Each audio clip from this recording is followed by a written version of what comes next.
Bonjour, je m'appelle Étienne Parseillan, je suis technicien frigoriste pour la société Cuisine Équipement Service. Voilà, mon métier c'est avant tout la réparation et l'entretien des cuisines industrielles. Je m'occupe plutôt de la partie réfrigération vu que je suis frigoriste. Je seconde également le directeur technique de notre société dans ses tâches quotidiennes et je le remplace lorsqu'il est absent.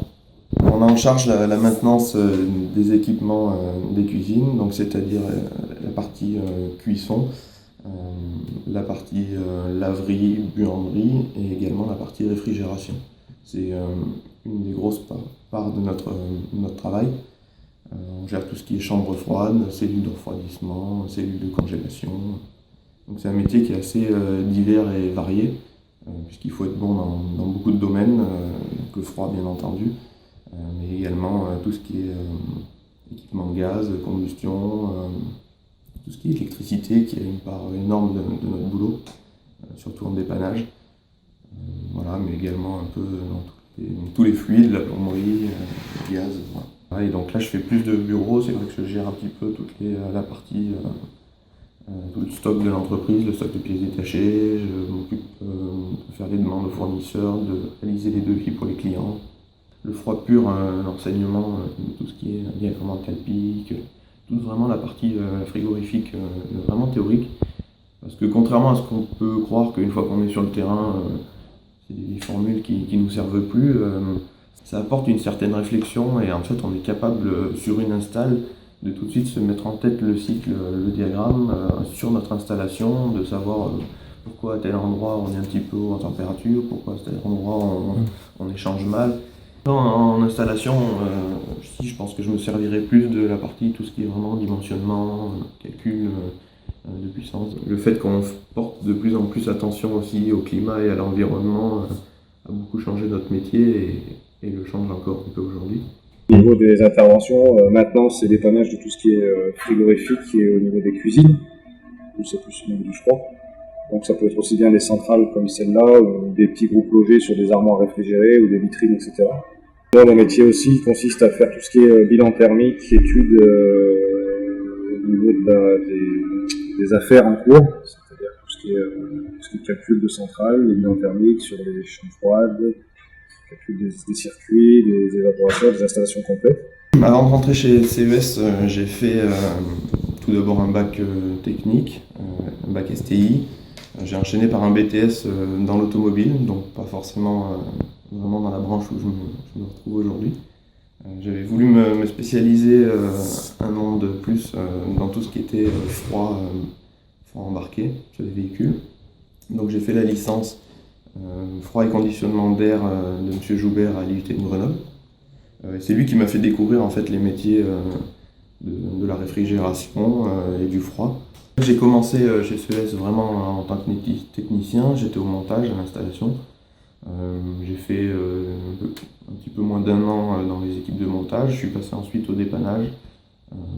Vu que je me débrouillais plutôt bien et j'arrivais seul à avoir une certaine autonomie, qui faisait que voilà, ils ont voulu me tester sur tout ce qui est dépannage, qui est un petit peu plus.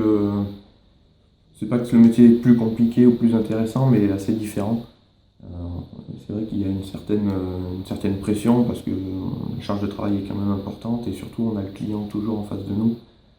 Quand on intervient, c'est qu'en général ça fonctionne pas et surtout dans ce type de clientèle, là, les grosses cuisines industrielles, pour eux une machine à l'arrêt, ça peut être vite un gros problème, mais souvent en fait on intervient en urgence. C'est ce qui est un petit peu difficile dans notre travail, c'est qu'il faut être un peu multitâche. Il faut être capable de se débrouiller, même des fois dans des domaines où on n'est pas forcément très très compétent. Donc ça peut être un avantage comme un inconvénient, puisque c'est parfois pas facile, mais ça permet d'avoir des journées qui sont monotones, puisqu'on ne s'ennuie pas, on fait toujours quelque chose de différent. Et puis c'est vrai que c'est un domaine où il y a beaucoup de travail disponible, on cherche beaucoup de frigoristes.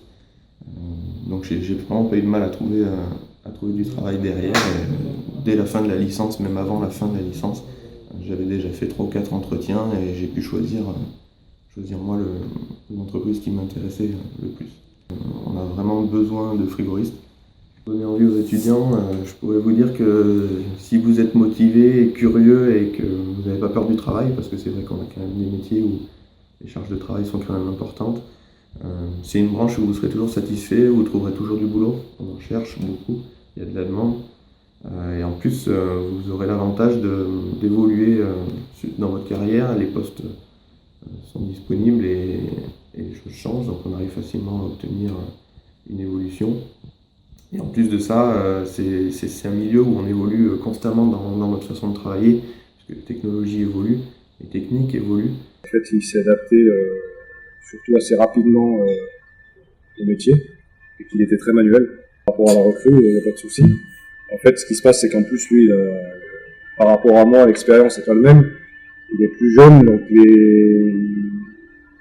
on va dire les diplômes qu'il a passés, etc., sont plus évolués que les miens.